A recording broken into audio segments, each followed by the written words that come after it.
السلام علیکم ورحمۃ اللہ وبرکاتہ۔ میں اس وقت اپنے کمرے میں بند تھی اور مجھے باہر جانے کی بالکل بھی اجازت نہ تھی، یہاں تک کہ پورے 2 گھنٹے ہو گئے تھے۔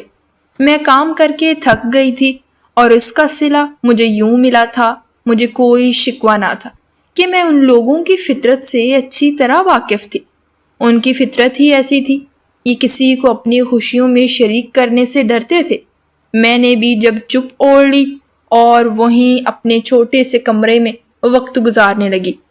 تھوڑی ہی دیر میں مجھے دروازہ بند کرنے کی آواز آئی تو میں نے اپنا دروازہ کھولا اور باہر کی طرف آ گئی کہ کچن میں اب پھیلاوا مجھے ہی سمیٹنا پڑے گا۔ یہ سوچتے ہی میں جیسے ہی کچن کی طرف بڑھی تو میرے قدم وہیں ٹھہر گئے۔ وہاں مہمان ابھی بھی موجود تھے، انہوں نے مجھے دیکھ لیا تھا۔ میں فوراً سے پلٹ کر اندر چلی گئی اور اس کے بعد وہاں جو کچھ بھی ہوا مجھے اس کی خبر نہیں تھی۔ البتہ یہ میری سب سے بڑی غلطی تھی، مجھے وہاں جانا ہی نہیں چاہیے تھا۔ کمرے میں آ کر میں نے خود کو بند کر لیا۔ میں نے ایسا کیوں کیا؟ مجھے لگا کہ دروازہ بند ہونے کے ساتھ اب آتی آوازوں کی بنا پر مہمان چلے گئے ہیں، لیکن ایسا نہیں ہوا تھا۔ مہمان موجود تھے اور انہوں نے باقاعدہ طور پر مجھے دیکھ بھی لیا تھا۔ اب سوتیلی ماں کا عذاب مجھ پر ضرور آنا تھا۔ یہ سوچتے ہی میں اللہ سے مدد مانگنے لگی۔ تھوڑی ہی دیر بعد میرے کمرے کا دروازہ بجا تو میرا دل زور زور سے دھڑکنے لگا۔ ڈرتے ڈرتے میں نے جب کمرہ کھولا تو سامنے میری سوتیلی بہن کھڑی تھی۔ اس کے تیور کڑے تھے۔ کہنے لگی، تمہیں شرم نہیں آتی یہ سب کچھ کرتے ہوئے؟ اس سے پہلے کہ میں اس کی کوئی بات سمجھتی، اس کی ماں اندر داخل ہوئی اور اس نے مجھے بالوں سے پکڑ کر دیوار سے لگا دیا۔ کہنے لگی، تمہاری خوبصورتی ہر بار ہماری خوشیوں کی راہ میں رکاوٹ بنتی ہے۔ تم سمجھتی کیوں نہیں ہو کہ تمہیں ایک بار کہی بات سمجھ نہیں آتی کیا؟ جب دیکھو بس تم ہر وقت ہماری خوشیوں سے جلتی رہتی ہو۔ ان کی بات میری سمجھ میں نہیں آ رہی تھی کہ بھلا میں نے ایسی بھی کیا حرکت کرتی ہے، لیکن اس بار انہوں نے جو کچھ کہا اسے سن کر مجھے برا لگا تھا، لیکن اس میں میری کوئی غلطی نہ تھی۔ سوتیلی ماں کا غصہ کم ہونے کا نام ہی نہیں لے رہا تھا۔ مجھے بار بار باتیں سناتی چلی جا رہی تھی اور آج تو حد کر دی تھی۔ انہوں نے مجھ پر ہاتھ اٹھایا تھا۔ میں اونچا اونچا رونے لگی۔ وہ دونوں میرا رونا دیکھ کر کمرے سے چلی گئی۔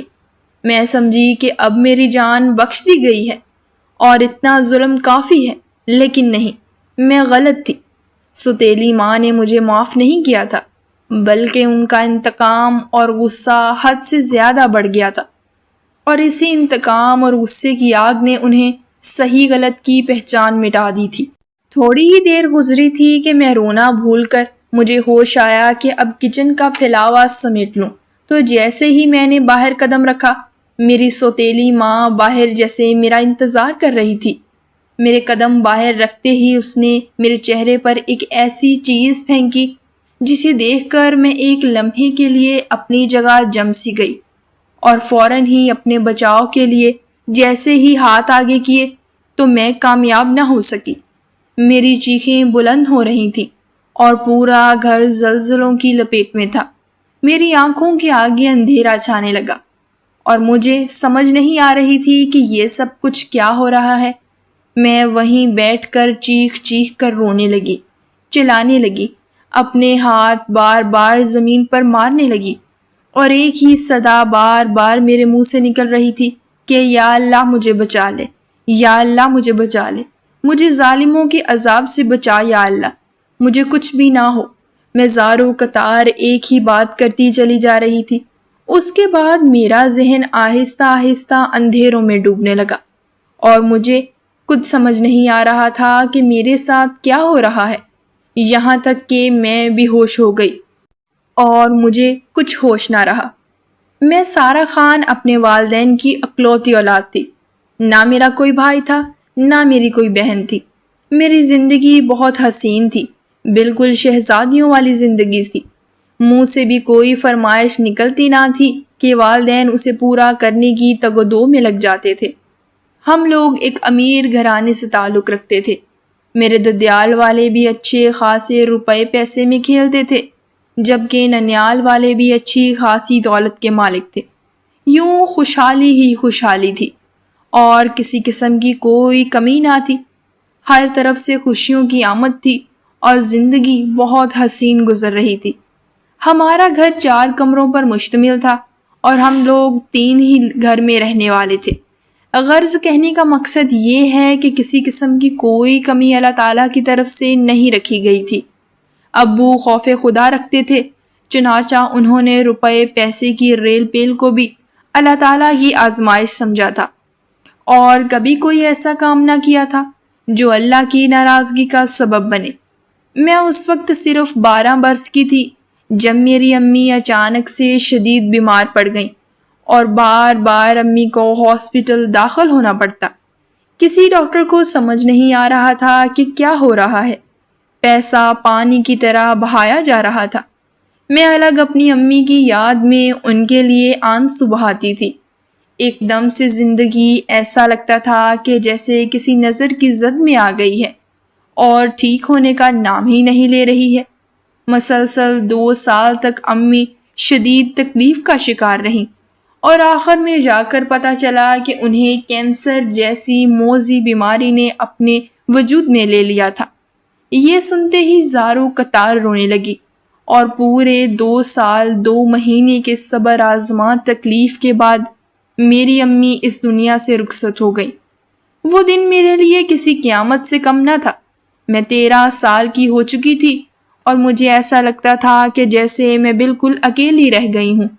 میرے سر پر کوئی سایہ نہیں ہے اور میں کھلے آسمان تلے آ گئی ہوں۔ وہ دن آج بھی مجھے جب یاد آتا ہے تو میری آنکھوں سے آنسو نکل آتے ہیں۔ میں اچھی خاصی سمجھدار تھی، چھوٹی بچی نہیں تھی کہ میری یاد کے خانے میں اس حوالے سے کوئی یاد نہ ہو۔ مجھے سب کچھ یاد تھا کہ اس طرح امی کو لے جایا گیا تھا، پھر ان کی سانسیں بند ہوئی تھیں۔ انہوں نے اپنے آخری وقت میں مجھے اپنے پاس بٹھایا ہوا تھا اور ان کا ہاتھ میرے ہاتھ میں تھا۔ سب کچھ اپنی پوری جزیات کے ساتھ مجھے یاد ہے۔ میں اس منظر کو کبھی نہیں بھول سکتی تھی۔ آج بھی مجھے ایسا لگتا کہ میرے دل میں اس زخم کی یاد ابھی بھی تازہ ہے اور اس سے خون رستا ہے۔ دن یوں ہی گزرنے لگے، گھر کا شیرازہ ہی بکھر گیا۔ میں 13 سال کی تھی، اتنی بڑی نہیں تھی کہ پورے گھر کو اکیلے سنبھال سکوں۔ اب رشتہ داروں نے ابو پر زور ڈالنا شروع کر دیا کہ جوان بچی ہے، اس کی دیکھ بھال کے لیے تمہیں دوسری شادی کر لینی چاہیے۔ پہلے تو ابا انکار کرتے رہے، لیکن پھر انہوں نے رشتہ داروں کی بات مان لی اور اپنی ایک غریب رشتہ دار سے شادی کر لی۔ ابا نے یہ قدم اس لیے اٹھایا کہ انہیں کسی قسم کی کوئی تکلیف نہ ہو اور بدلے میں وہ میری بیٹی کا خیال رکھیں۔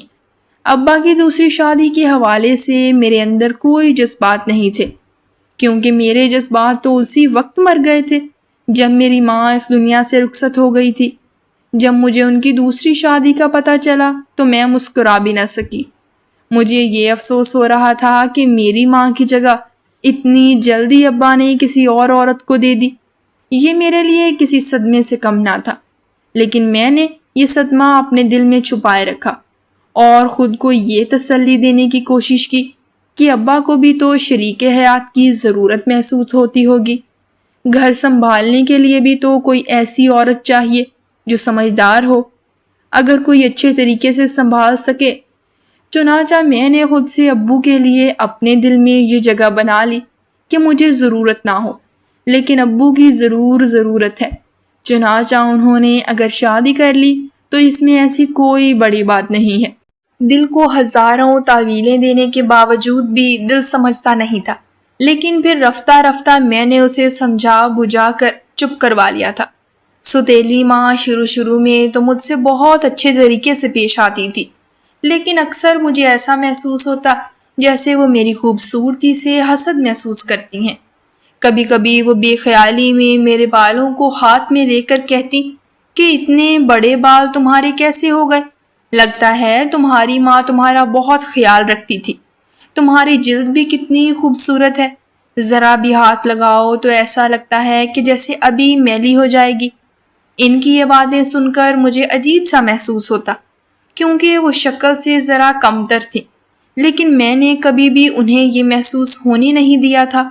اصل میں بات یہ تھی کہ میں کبھی بھی ان سے اتنے قریب نہیں ہو پائی تھی۔ مجھے ابھی بھی دل میں یہی ہوتا تھا کہ انہوں نے میری ماں کی جگہ لی ہے اور میری ماں کی جگہ کوئی نہیں لے سکتا۔ چنانچہ انہوں نے میرے دل میں کوئی جگہ نہیں بنائی تھی اور نہ میں نے انہیں جگہ دینے کی کوشش کی تھی۔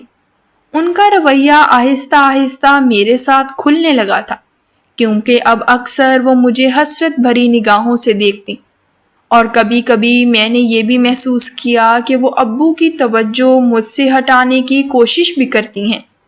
پہلے ابو کا یہ معمول تھا کہ وہ گھر میں آنے کے بعد سب سے پہلے وہ میرے پاس تشریف لاتے تھے، مجھ سے حال چال پوچھتے تھے۔ پورے دن کی روداد سننے کے بعد وہ اپنے کمرے میں جاتے تھے اور مجھے اس میں کوئی ایسی برائی محسوس نہیں ہوتی تھی۔ لیکن ستیلی ماں کو اس سے بھی مسئلہ تھا۔ وہ چاہتی تھی کہ ابو سب سے پہلے ان کے پاس ان کے کمرے میں آئیں اور اس کے بعد وہ مجھ سے ملنے آئیں۔ ان کی اس منطق پر کبھی کبھی ہنس دیتی تھی کہ وہ کتنی کمزور عورت ہیں، اتنی سی بات پر اتنا تماشا کھڑا کرنے کی کیا ضرورت ہے۔ اکثر وہ مجھے ابو سے لڑتی ہوئی دکھائی دیتی، تو میں نے ایک دن چپکے سے ابو سے کہہ دیا، ابو آپ بھلے میرے پاس میرے کمرے میں مت آیا کریں، میں خود آپ کے پاس آ جاؤں گی، تھوڑی دیر بیٹھ کے چلی جایا کروں گی، اس طرح آپ کی زندگی میں سکون آ جائے گا۔ میری بات سنتے ہی ابو مسکرا دیے اور کہنے لگے، میری بیٹی بہت سمجھدار ہو گئی ہے، تم بالکل ٹھیک کہتی ہو۔ کبھی کبھی مجھے لگتا ہے کہ میں نے دوسری شادی کر کے غلطی کر لی ہے۔ اگر ہم دونوں ایک ساتھ رہ رہے ہوتے تو اس طرح اتنا بحث مباحثہ نہ ہوتا۔ میں نے انہیں تسلی دے دی کہ ابو کوئی نہیں، انہیں تھوڑا وقت دیں، وہ سنبھل جائیں گی۔ ابو میری اس قدر سمجھداری پر مجھ سے اور زیادہ محبت جتاتے تھے۔ دن گزرنے لگے۔ میں جب 16 سال کی ہوئی تو سوتیلی ماں کے یہاں پہلی بیٹی کی پیدائش ہوئی۔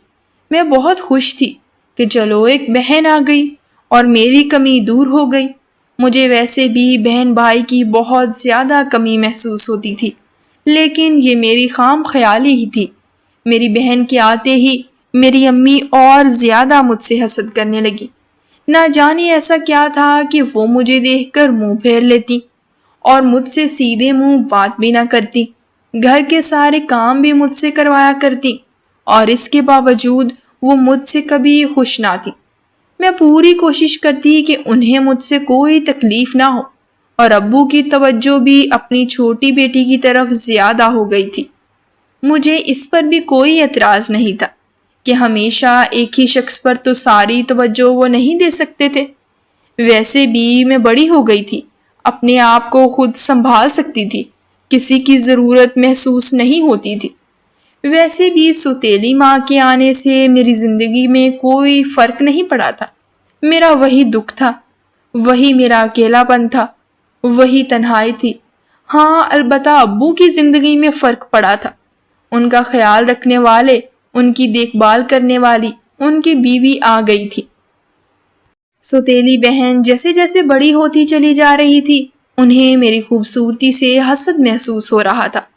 میری سوتیلی ماں کو یہ لگ رہا تھا کہ جیسے میں ہر معاملے میں اس کا حق کھا رہی ہوں اور ہر معاملے میں اس سے مقابلہ کر رہی ہوں، جبکہ ایسا بالکل نہ تھا۔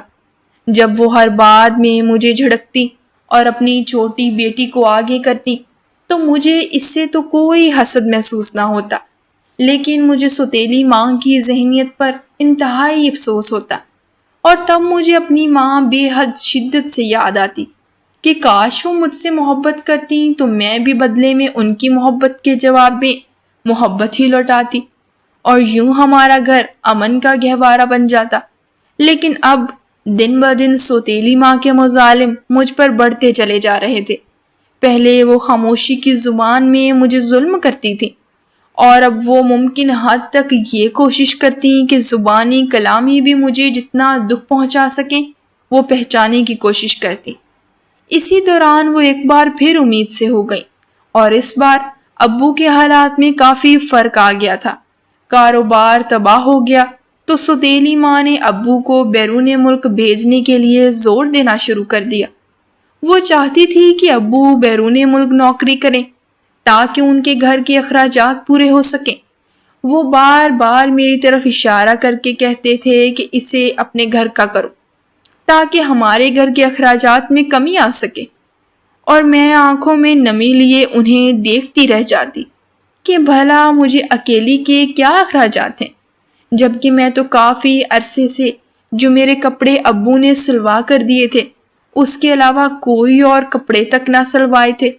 کبھی منہ سے کوئی خواہش کی تھی جو گھر میں پکتا تھا وہی کھا لیتی تھی، نہ اپنے لیے الگ سے کچھ بناتی تھی نہ باہر سے کچھ منگواتی تھی۔ اس کے باوجود بھی سوتیلی ماں کو نہ جانے مجھ سے کیا بیر تھا، وہ ہر وقت میرے پیچھے پڑی رہتی۔ انہیں شاید ایسا لگتا تھا کہ میرے ہوتے ہوئے ان کی بیٹیوں کا حق کسی کی نظر نہیں آئے گا اور میں ان کے حق پر ڈاکہ ڈال لوں گی۔ میں ان کی ذہنیت پر کبھی کبھی صرف مسکرا دیتی کہ ان کے لیے پیسہ ہی سب کچھ تھا، رشتے ناتے ان کے لیے کوئی اہمیت نہیں رکھتے تھے۔ اگر وہ چاہتی تو مجھ سے بہتر تعلق بنا سکتی تھی، لیکن ایسا نہیں تھا۔ انہوں نے شروع سے ہی مجھ سے عداوت اور بغض رکھا، اور میری سوتیلی ماں کو میں نے ویسا ہی پایا جیسا میں نے اکثر کہانی میں سنا تھا۔ مجھے کبھی کبھی کہانیوں پر یقین نہیں آتا تھا کہ کوئی شخص ایسا ظالم کیسے ہو سکتا ہے، لیکن جب خود کی زندگی میں سوتیلی ماں داخل ہوئی تو پتہ چلا کہ کہانیاں وہی کہتی ہیں جو انسان کے ارد گرد ہوتا ہے، اس میں کچھ نیا نہیں ہوتا۔ مجھے بھی اس بات پر یقین آ گیا کہ واقعی میں سوتیلی ماں سوتیلی ہی ہوتی ہے، وہ کبھی بھی سگی کی جگہ نہیں لے سکتی۔ انہوں نے ابو کو بھی مجھ سے کافی بدظن کر دیا تھا۔ اب وہ میرا حال چال پوچھنا بھی بند کر چکے تھے۔ البتہ میں انہیں نہیں بھولی تھی۔ میں جب بھی انہیں دیکھتی سلام کرتی، ان سے ان کا حال چال پوچھتی، زیادہ تر تمہیں اپنے کمرے میں ہی اپنا وقت گزارتے۔ البتہ گھر میں میری حیثیت ایک ملازمہ سے کم نہ تھی، یا تو میں گھر کے کاموں میں مصروف رہتی یا اپنے کمرے میں بند رہتی، کسی کو مجھ سے کوئی غرض نہ تھی۔ چنانچہ میں نے بھی کسی سے تعلقات بڑھانے کی کوئی کوشش نہ کی تھی۔ جیسے جیسے میری بہنیں بڑی ہوتی چلی جا رہی تھیں، ان کی بدزبانی مشہور ہوتی جا رہی تھی۔ وہ ہر وقت مجھ سے بدتمیزی کرتی، حالانکہ ان کی عمریں بالترتیب 9 اور 12 سال تھیں، لیکن وہ مجھ سے بدتمیزی ایسے کیا کرتی جیسے میں ان سے سب سے چھوٹی بہن ہوں۔ مجھے اس پر بھی کوئی افسوس نہ تھا۔ مجھے افسوس تو اپنے ابا پر ہوتا تھا کہ انہوں نے مجھے اکیلا چھوڑ دیا تھا۔ وہ بیرون ملک نوکری کے لیے روانہ ہو گئے تھے اور اب میری زندگی اور زیادہ مشکل ہو گئی تھی۔ انہیں زیادہ تر میری خوبصورتی سے حسد ہوتا تھا، اور اس کے بعد وہ میری صلاحیتوں پر بھی حسد کرتی تھی۔ جس طرح میں نے اکیلے پورا گھر کا بوجھ سنبھالا ہوا تھا، وہ اکثر چھپ چھپ کے اپنی بیٹیوں سے میری تعریف کرتی اور کہتی تمہیں اس سے کچھ سیکھنا چاہیے، وہ کس قدر سلیقہ مندی سے سب کچھ سنبھالے ہوئے ہے۔ لیکن سلیقہ مندی کے بڑھانے کے ساتھ ساتھ اپنے منہ کی کشش کے لیے بھی کوئی ٹوٹکے وغیرہ کیا کرو۔ اس کی جلد دیکھی ہے کس قدر چمکدار خوبصورت ہے، تم لوگوں کی جلد ایسی نہیں ہے، اسی لیے تم لوگوں کے رشتے میں مجھے بہت مسئلہ ہوگا۔ تب ہی مجھ پر ایک بات کا انکشاف ہوا تھا کہ مجھ سے شادی کے لیے بہت سے لوگوں نے ان سے رابطہ کیا تھا، اور انہوں نے یہ کہہ کر انکار کر دیا تھا کہ ہم اس کا رشتہ اتنی جلدی طے نہیں کریں گے۔ مجھے ان کی بات سن کر بہت افسوس ہوا تھا۔ ہر لڑکی کی طرح میرا بھی ارمان تھا کہ میری شادی جلدی ہو جائے تاکہ میں اس جہنم خانے سے نکل سکوں جو مجھے دن بدن دکھ تکلیف دینے میں ایک سے بڑھ کر ایک حربے اپناتی تھی۔ میرا دل چاہتا تھا کہ میں اس گھر سے کہیں بھاگ جاؤں، لیکن صرف ابو کی خاطر میں رکی ہوئی تھی، ورنہ میں کب کی اس گھر سے نکل جاتی۔ جس قدر دکھ تکلیف اور اذیت مجھے اس گھر میں دی جاتی تھی وہ ناقابل بیان تھی۔ وہ لوگ اکثر میری خوبصورتی کو نشانہ بنا کر مجھے روپ کی رادھا کہہ کر پکارتے تھے۔ میں خاموشی سے ان کے دیے گئے زخم اپنے دل ہی دل میں اتار لیتی تھی کہ مجھے ان سے بہت زیادہ دکھ محسوس ہوتا تھا، لیکن میں کیا کر سکتی تھی کہ میرے نصیب بھی خود انہوں نے اپنے ہاتھوں سے بند کیے ہوئے تھے۔ میں کبھی کبھی اللہ سے شکوہ کرتی کہ میری زندگی میں ہی مشکلات کیوں ہیں؟ کیا کبھی یہ لوگ مجھ سے دو بول پیار کے نہیں بول سکتے؟ میں نے ان کا کیا بگاڑا ہے؟ حالانکہ ان لوگوں نے تو میری جگہ لی ہوئی ہے، لیکن پھر بھی مجھے ان سے کوئی شکایت نہیں ہے، اور اس کے باوجود بھی یہ میرے خلاف ہیں۔ ہر وقت محاذ کھول کے کیوں کھڑی ہوتی ہیں؟ یا اللہ، تو ہی میرے لیے اس گھر سے نکلنے کے راستے بنا دے۔ ابو کا بیرون ملک سے فون آتا تو وہ لوگ ابو کو یہ کہہ دیتی کہ یہ اپنی زندگی میں مصروف ہے یا پھر سو رہی ہے، سارا دن سوتی رہتی ہے، گھر کے کسی کام میں ہاتھ نہیں بٹاتی، بس اپنے ہی کام لے کر بیٹھی رہتی ہے۔ ایک دو بار ابو نے مجھے بذات خود فون کیا تھا اور مجھے بری طرح ڈانٹا تھا، کہا تھا کہ اب تم بڑی ہو گئی ہو، تمہاری کل کو شادی ہوگی تو کیا سسرال میں بھی ہماری ناک کٹوا دو گی؟ میں بس نم آنکھوں سے ابو کی طرف دیکھ کر رہ گئی تھی، اور میرا دل بے تحاشا رو رہا ہوتا کہ ابو کو نہیں معلوم تھا کہ ستیلی ماں کا مزاج کیسا ہے۔ دن یوں ہی گزر رہے تھے، اور ہر دن میری اس دعا میں تیزی آتی چلی جا رہی تھی کہ یا اللہ، مجھے اس گھر میں رہنے کا کوئی شوق نہیں ہے، مجھے اس گھر کا بہترین نعم البدل گھر عطا فرما۔ اور شاید میری دعا جلد قبول ہونے والی تھی، لیکن مجھے نہیں پتا تھا کہ میرے ساتھ ایک ایسا واقعہ پیش آنے والا ہے جو مجھے سر سے لے کر پیر تک ہلا کر رکھ دے گا، اور میں ساری زندگی کے لیے اسے نہیں بھلا پاؤں گی۔ دوپہر کا وقت تھا اور میں سارے گھر کے کام نپٹانے کے بعد تھوڑی دیر آرام کی غرض سے لیٹی ہوئی تھی کہ میری آنکھ لگ گئی تھی۔ میں نے دوپہر کا کھانا نہیں کھایا تھا۔ ستیلی ماں نے ذرا سی بات پر مجھے بہت باتیں سنائی تھیں۔ میرا دل غمگین تھا، چنانچہ میں نے کھانا چھوڑ کر آرام کرنے کا فیصلہ کیا۔ ویسے بھی میرے حلق سے کچھ نیچے اترنے کے لیے تیار نہ تھا، میں بہت زیادہ دل برداشتہ تھی۔ اسی دوران جب شام کے وقت آنکھ کھلی تو عجیب سناٹا سا محسوس ہوا۔ پتہ چلا گھر میں کوئی بھی نہیں ہے، یہ سب لوگ کہاں چلے گئے؟ اس سے پہلے کہ میں کچھ اور سوچتی، دروازے کی گھنٹی بجی اور ستیلی ماں اپنی دونوں بیٹیوں کے ساتھ لدے پھدے تھیلوں کے ساتھ اندر داخل ہوئی۔ مجھے دیکھ کر نخوت سے منہ چڑھایا اور میری طرف ایک کاغذ پھینک کر کہنے لگی، جلدی سے سارے کھانے بن کر رات 8 بجے تک تیار ہو جانے چاہیے، ورنہ میں تمہاری آج تمہارے باپ سے شکایت کر دوں گی۔ تمہاری بہن کو دیکھنے کے لیے رشتے والے آ رہے ہیں، میری وہ بہن جس کی عمر ابھی صرف 15 برس تھی۔ ستیلی ماں کو اس کی شادی کی بہت جلدی تھی، اور میں جو 30 برس کی ہونے والی تھی، میری شادی کی انہیں کوئی فکر نہ تھی۔ لیکن پھر بھی میں نے چپ چاپ اپنا کام کرنا شروع کر دیا اور کچن میں دوبارہ سے کھڑی ہو گئی۔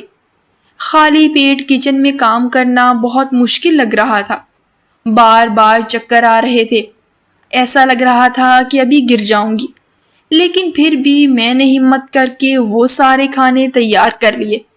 وہ اپنی بیٹی کے ہاتھوں سے تیار شدہ کہہ کر رشتے والوں کی نظر میں اسے سگڑ دکھانا چاہتی تھی، پر مجھے اس سے کوئی غرض نہ تھا۔ کھانا تیار ہوتے ہی مجھے آرڈر دے دیا کہ تم اپنے کمرے میں بند ہو جانا اور ذرا بھی کوشش نہ کرنا باہر آنے کی۔ میں نے ان کی بات مان لی، لیکن رات کے 10 بجے تک مجھے کمرے سے نہیں نکلنے دیا گیا تو مجھے گھبراہٹ ہونے لگی۔ ویسے بھی میں نے کھانا نہیں کھایا تھا، میں نے سوچا میں ڈرائنگ روم میں نہیں جاؤں گی اور کچن سے ہی کھانا لے کر واپس آ جاؤں گی۔ اسی دوران مجھے دروازہ بند ہونے کی آواز آئی اور ساتھ ساتھ باتوں کی آوازیں آنے لگی، تو میں سمجھی مہمان چلے گئے ہیں، اور یہی میری سب سے بڑی غلطی تھی۔ مجھے نہیں پتا تھا کہ میں اپنی زندگی کے سب سے بڑے حادثے سے دوچار ہونے جا رہی ہوں۔ اسی دوران میں نے دروازہ کھول کر باہر جھانک کر بھی دیکھا تو مہمان وہیں پاس کھڑے تھے، یعنی باہر جانے کے لیے تیار نظر آ رہے تھے۔ میں فوراً کچن گئی تو ان کی نظر مجھ پر پڑ گئی اور میرے پیروں تلے سے زمین نکل گئی۔ آنے والے مہمانوں نے مجھے دیکھ لیا تھا اور مجھے دیکھتے ہی سوتیلی ماں سے میرے بارے میں معلومات لینی شروع کر دی۔ میں نے جیسے ہی اپنی سوتیلی ماں کی طرف دیکھا تو ان کا چہرہ غصے سے لال ہو رہا تھا۔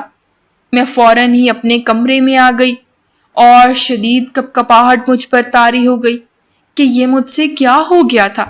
اگر میں تھوڑا اور صبر کر لیتی تو مجھ پر یہ عذاب نازل نہ ہوتا، لیکن یہ میری ہی غلطی تھی۔ میری سوتیلی ماں کا عذاب اب مجھ پر آنا ہی تھا۔ خوف کا شکار ہو کر اپنے کمرے میں بند ہو گئی تھی۔ اسی دوران کمرے کا دروازہ بجا۔ میری سوتیلی ماں نے اندر آ کر مجھ پر تھپڑوں کی بارش کر دی۔ ساتھ ہی ساتھ میری وہ بہن جس کا رشتہ آیا ہوا تھا وہ بھی مجھ پر برسنے لگی، یہاں تک کہ اس نے مجھ پر ہاتھ اٹھایا۔ میں بس پھٹی پھٹی نگاہوں سے انتہائی بجھے دل کے ساتھ ان کا یہ رویہ دیکھتی رہی اور سہتی رہی۔ میں کیا کرتی؟ میرا اس وقت کوئی ساتھی وہاں بھی نہیں تھا جس کے بلبوتے پر میں انہیں سخت جواب دیتی۔ جب ان دونوں کا غصہ ختم ہو گیا تو وہ دونوں باہر چلی گئیں۔ میں سمجھی کہ اب شاید میری جان بخش دی گئی ہے، لیکن یہ میری سب سے بڑی غلطی تھی۔ میں جیسے ہی باہر نکلی تو سوتیلی ماں جیسے میرے ہی انتظار میں تھی اور اس نے ہاتھ میں پکڑا ایک عجیب سا محلول میرے منہ پر پھینکا۔ اس محلول کے میرے منہ پر لگتے ہی میری چیخیں بلند ہونے لگی۔ چونکہ وہ میری خوبصورتی سے ڈرتی تھی، اسی لیے سوتیلی ماں نے سوچا کہ وہ میری اس خوبصورتی سے ہی نجات حاصل کر لیتی ہیں۔ چنانچہ نہ رہے گا بانس نہ بجے کی بانسری۔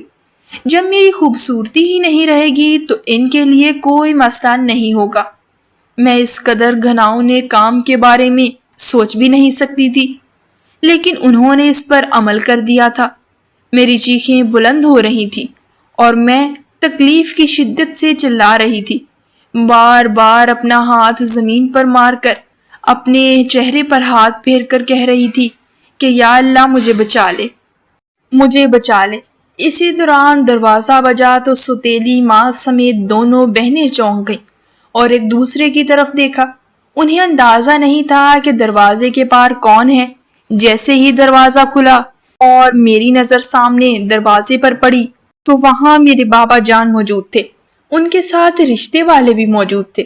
شاید انہیں اندازہ ہو گیا تھا کہ سوتیلی ماں کے عتاب کا شکار ہونے والی ہوں، چنانچہ انہوں نے میرے بابا سے رابطہ کیا اور بابا جو ہمیں سرپرائز دینے کے لیے پاکستان آ رہے تھے ایک دم سے چونک گئے اور فوراً ہی گھر کی راہ لی۔ جیسے ہی مجھے اس حال میں دیکھا تو میری طرف بڑھے۔ سوتیلی ماں نے نہ جانے ایسا کون سا کیمیکل میرے چہرے پر پھینکا تھا جس نے میرا پورا چہرہ لال ہو کر جلن کا شکار تھا اور جگہ جگہ زخم پڑ گئے تھے۔ ابو نے فوراً سے مجھے ہاسپٹل پہنچایا اور سوتیلی ماں کو اسی وقت طلاق دے کر گھر سے نکال دیا۔ وہ لاکھ روتی رہ گئی، ابو کو واسطے دیے، لیکن اب ابو کو پتہ چل گیا تھا کہ غلط کون تھا، کون صحیح تھا۔ میرا اسپتال میں علاج چلتا رہا۔ مجھے شدید درد اور تکلیف کی کیفیت سے گزرنا پڑا۔ دوائی چہرے پر لگاتے ہی جلن میرے پورے وجود پر چھا جاتی اور میں کتنے کتنے دن تک درد کی شدت سے چلاتی رہی تھی۔ ابو نے میرا ساتھ نہیں چھوڑا تھا، بلکہ مجھے معافیاں مانگی تھیں کہ میری وجہ سے تم پر یہ دن آ پڑا ہے۔ میں نے انہیں معاف کر دیا تھا، لیکن مجھے افسوس تک انہوں نے سوتیلی ماں کو طلاق کیوں دی۔ انہوں نے مجھے بتایا کہ انہوں نے سوتیلی ماں کو اتنا حصہ دے دیا ہے کہ وہ آرام سے اپنی دونوں بیٹیوں کی شادی کر سکتی ہے اور پھر پوری زندگی بیٹھ کر کھا بھی سکتی ہے، لہٰذا تمہیں اس کی فکر کرنے کی ضرورت نہیں ہے۔ میں تمہاری شادی اسی گھر میں کر رہا ہوں جس کا رشتہ تمہارے لیے آیا تھا، اور انہوں نے حامی بھر لی ہے کہ وہ اپنے بیٹے کو گھر داماد بنانے کے لیے تیار ہیں۔ ان کے ویسے بھی 6 بیٹے ہیں، اگر ایک گھر داماد بن جائے گا تو پھر قیامت نہیں آ جائے گی۔ وہ لوگ خوشی سے اس بات پر راضی ہیں۔ تم جلد ٹھیک ہو جاؤ، پھر تمہاری شادی ہو جائے گی اور تم میرے ہی گھر میں راج کرو گی۔ ان کی بات سن کر میں اللہ کا شکر ادا کرتی کہ اللہ تعالیٰ نے مجھے اتنی اور بڑی آزمائش میں مبتلا کرنے کے بعد میرے لیے خوشیوں کے دروازے کھول دیے ہیں۔ مجھے کسی سسرال کے جھنجٹ میں پڑنے کی ضرورت بھی نہیں پڑی تھی، اور میرے ٹھیک ہوتے ہی ابو نے میری شادی کر دی تھی۔ اب میں ابو کا گھر سنبھال رہی تھی، پورے گھر پر راج کر رہی تھی۔ مجھ پر ستیلی ماں کی کوئی روک ٹوک نہیں تھی، حالانکہ میں وہ سارے برے دن کبھی نہیں بھول سکتی تھی۔ وہ ابھی بھی میری یادوں میں برے دنوں کے طور پر محفوظ تھے۔ البتہ میں اللہ کی ضرور شکر گزار تھی، جس نے مجھ پر بالآخر رحم کھا لیا تھا اور مجھے ستیلی ماں کے اس عذاب سے بچا لیا تھا۔ اگر ابو بر وقت نہ پہنچتے تو میری زندگی بھی بدل جاتی اور میری زندگی کی مشکلات میں بے پناہ اضافہ ہو جاتا، میرا برا چہرہ جل جاتا۔ لیکن یہ اللہ کے ہی منصوبے تھے کہ مجھے ایک تکلیف سے گزارا تو بہت سی آسانیاں میرے نصیب میں لکھ دی تھیں، اور اب میں خوش تھی، اپنے گھر پر حکومت کر رہی تھی، ابو کا دھیان بھی رکھتی تھی۔ مجھے اور کیا چاہیے تھا؟ خواہش صرف اتنی ہے کہ کچھ الفاظ لکھوں جس سے کوئی گمراہی کے راستے پہ جاتے جاتے رک جائے، اور نہ بھی رکے تو سوچ میں ضرور پڑ جائے۔ دوستوں، امید کرتی ہوں کہ آپ کو یہ کہانی ضرور پسند آئی ہوگی۔ کہانی پسند آئی ہو تو ویڈیو کو لائک کریں، کمنٹ کریں، شیئر کرنا بالکل بھی نہ بھولیں، اور ہاں، اگر آپ اس چینل پر نئے ہیں تو اس چینل کو سبسکرائب ضرور کریں اور نوٹیفیکیشن کو ضرور دبائیں تاکہ آنے والی کہانی سب سے پہلے آپ کو مل سکے۔ ملتے ہیں کل ایک نئی اور دلچسپ کہانی کے ساتھ۔ خدا حافظ۔